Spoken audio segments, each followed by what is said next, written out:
Oke, Assalamualaikum warahmatullahi wabarakatuh. Oke. Ibu Rudi Mariati, Alhamdulillah, terima kasih Ibu telah meluangkan waktunya untuk bergabung di acara kami yaitu Good Edu Podcast. Izin Bu, perkenalkan, nama saya Fakihani Berezoki, biasa dipanggil Zoki. Ini, oh iya, Ibu Mariati. Ibu Mariati ini apa sih Bu sebenarnya kegiatannya sehari-hari Bu? Terima kasih Mas atas waktunya. Saya senang sekali bisa bergabung di acara podcast ini. Saya nama Rudi Mariati.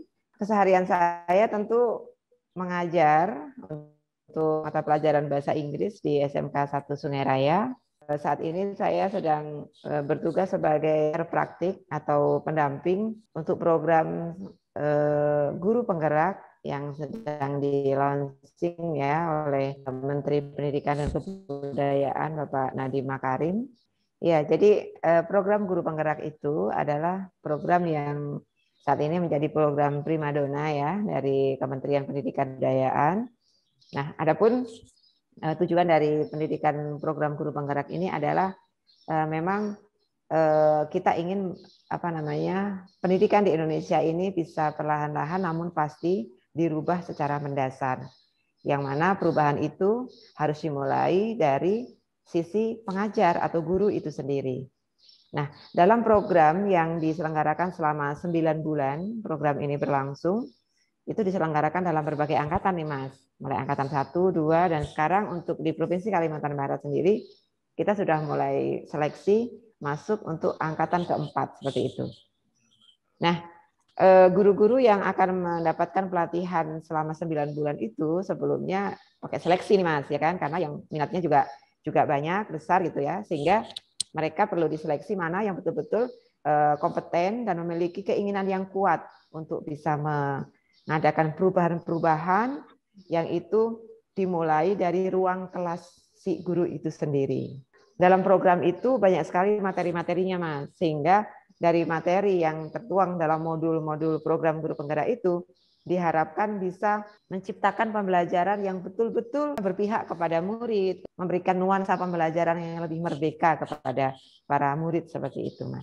Oh, jadi untuk bisa menjadi guru penggerak itu tidak semua guru ya Bu. Jadi ada tahapan seleksinya berarti Bu ya.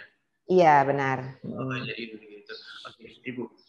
Sebenarnya guru penggerak itu dengan guru yang biasa itu apa sih perbedaannya Bu? Perbedaannya seperti itu ya. Nah, mungkin selama ini kita semua ini kan melalui jalur sekolah tentunya ya. Nah, di sekolah itu kita mungkin bertemu atau berinteraksi dengan berbagai macam model guru nih Mas. Seperti Masnya juga dulu ketika SD, SMP dan seterusnya sampai SMA misalnya, itu tentu kita merasa terkesan atau bahagia, happy dengan guru yang seperti apa nih gitu ya. Kita pasti punya pengalaman guru-guru yang kadang-kadang mohon maaf nih, kalau ketemu dengan beliau ini kayak kok aduh kurang gitu ya. Lebih baik udah belajar gitu ya sama beliau gitu ya. Di satu sisi kalau ketemu dengan guru yang lain misalnya Bapak si A atau Ibu si A itu rasanya kita senang sekali dan jam pelajaran itu dinanti gitu ya. Nah, di program guru penggerak itu memang guru itu diharapkan memiliki sejumlah kriteria-kriteria atau memiliki kompetensi-kompetensi yang bagaimana menjadi seorang guru yang baik. Tetapi tidak cukup dari situ. Guru penggerak itu mampu untuk menggerakkan atau bersinergi, berkomunikasi, kemudian berkolaborasi dengan guru lain, Mas. Tidak hanya di ruangan kelasnya, tapi juga melebar atau menyebar, berimbas kepada guru-guru bahkan di luar sekolahnya melalui program semacam komunitas pendidik, komunitas praktisi seperti itu, Mas. Jadi guru penggerak itu didesain atau diarahkan untuk menjadi guru yang lebih aktif seperti itu Bu ya? Iya, benar Mas. Tidak saja dia lihai atau piawai dalam hal mengajar secara keilmuan, kemudian secara pedagogi. Pedagogi artinya kepiawaiannya dalam mengajar, mengelola kelas, tidak cukup hanya itu, Mas. Tapi bagaimana dia mampu mempengaruhi dan membawa perubahan kepada guru-guru lain di dalam dan di luar komunitas sekolah. Namun perlu saya sampaikan juga, ketika seorang guru ia mampu untuk membuat gerakan, kemudian bisa menginspirasi, ia mampu mengenali dirinya sendiri, kemudian menggali potensi yang ada dalam dikolaborasikan dengan komunitasnya. Seperti itu, Mas. Jadi memang dia tidak hanya terfokus pada dirinya sendiri dan juga dia harus berbagi dengan komunitas-komunitas yang ada di lingkungannya, berarti ya Bu ya. Iya, seperti itu. Oke. Dan program ini antara daerah satu dengan yang daerah lain itu berbeda, Mas. Jadi istilahnya itu ada semacam sasarannya begitu ya. Sasaran dari program guru penggerak ini di setiap masing-masing kabupaten kota itu berbeda. Contoh, untuk kabupaten kami di Kuburaya itu diselenggarakan seleksinya itu ada di angkatan 1 Oktober 2020. Nanti ada lagi sekarang ini di angkatan 4 begitu. Jadi memang sudah dibuat schedule-nya, setiap kabupaten kota itu memiliki schedule yang berbeda. Nah, dalam kegiatan itu kan selain para calon guru penggerak itu mempelajari materinya melalui sistem daring, melalui LMS, ya kan, Learning Management System, mereka juga mendalami dan berdiskusi dengan sesama calon guru penggerak itu melalui pertemuan secara luring yang namanya lokakarya. Nah, lokakarya ini bentuk pendampingan, Mas. Karena dalam guru penggerak itu ada 3 unsur. Yang pertama, calon guru penggerak itu sendiri, yang nanti akan didampingi oleh para pendamping guru penggerak seperti saya begitu. Dan satu lagi, instrukturnya. Instruktur itu adalah beliau-beliau yang membersamai para calon guru penggerak itu belajar dalam modul begitu, Mas ya. Nah, ketika sudah menyelesaikan satu modul misalnya, maka mereka akan mendapatkan pendampingan dari para pendamping, itu berupa pendampingan individu, yaitu pendamping datang ke sekolahnya untuk ya menanyakan apa progresnya, kemudian kendalanya apa, kemudian istilahnya apa yang dirasakan begitu. Nah, secara individu. Jadi didatengin gitu Mas ke lokasinya. Kemudian mereka juga mendapatkan pendampingan secara kelompok.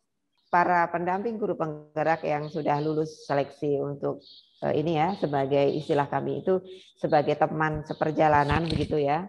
Itu satu orang pendamping mendampingi 5, Mas. 5 calon guru penggerak. 5 calon. Jadi sebagai contoh kalau misalnya guru-guru yang saya dampingi itu pun kebetulan tuh lintas jenjang, Mas.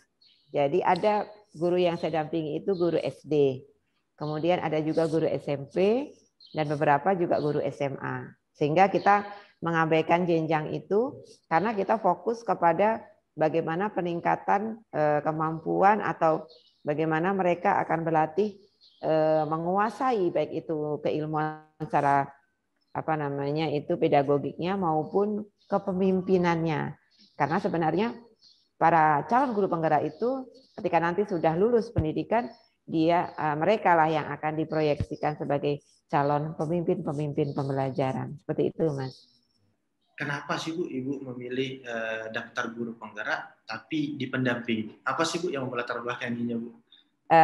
Ini salah satu pertanyaan yang ditanyakan nih Mas dalam waktu proses seleksi pada saat itu ya, saya ingat betul.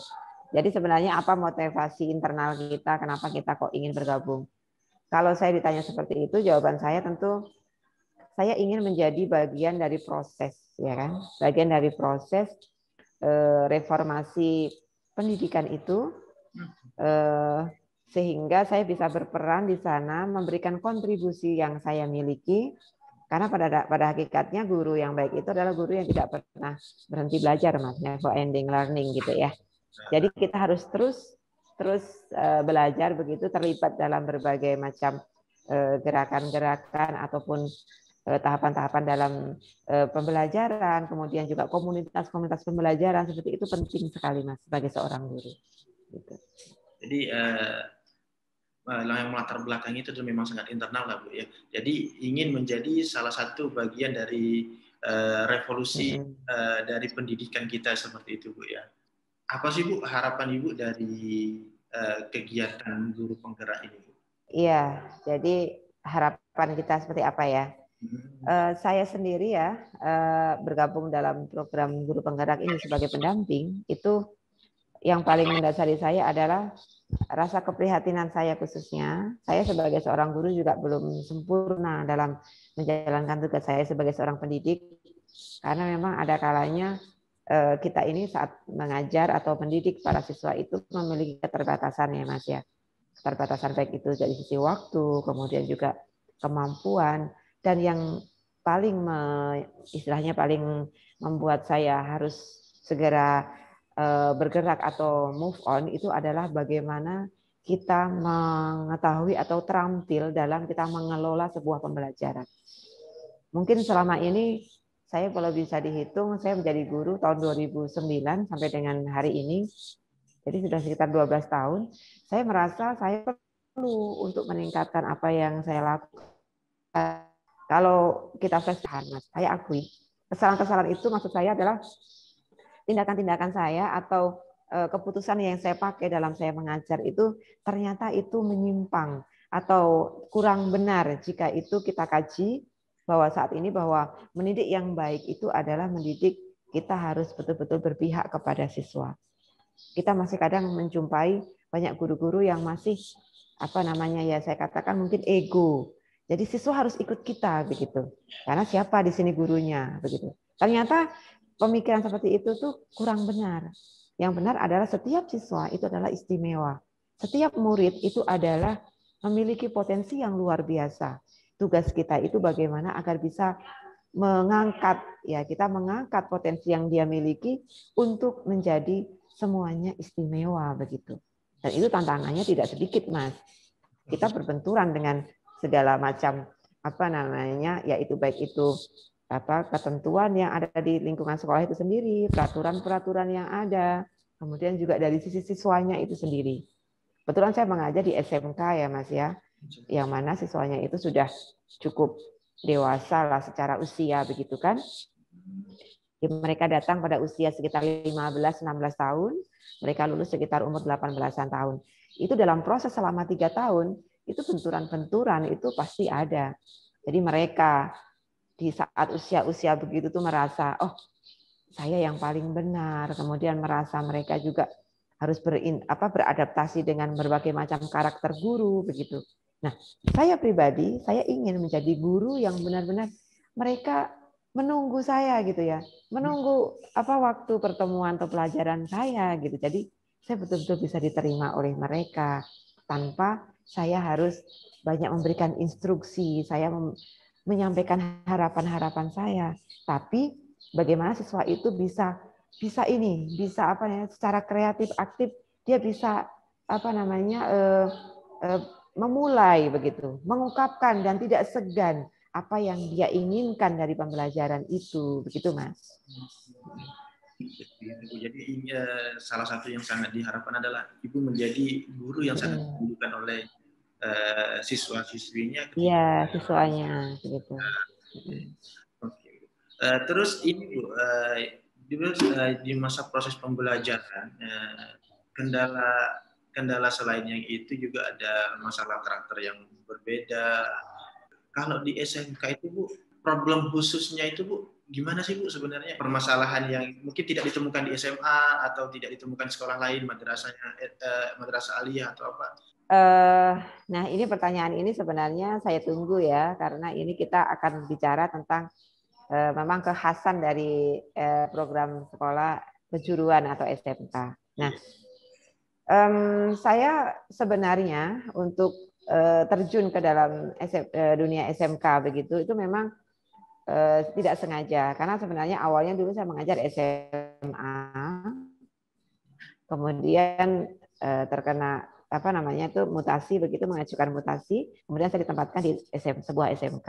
Nah, perbedaannya SMK dengan SMA atau lembaga atau sekolah yang sederajat lainnya itu bahwa SMK itu salah satu pendidikan kejuruan.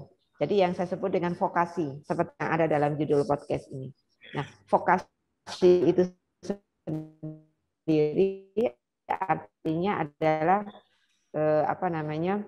jadi bagaimana pembelajaran di SMK itu memang berbasis atau berorientasi kepada ilmu-ilmu yang bisa diterapkan, Mas. Penerapannya seperti apa? Nah, seperti itu.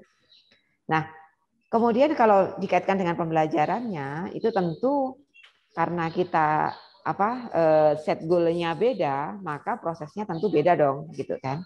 Kalau SMA itu mungkin mereka fokusnya kepada bagaimana peningkatan knowledge-nya, itu mereka siap untuk melanjutkan ke jenjang lebih tinggi melalui pendidikan di perguruan tinggi.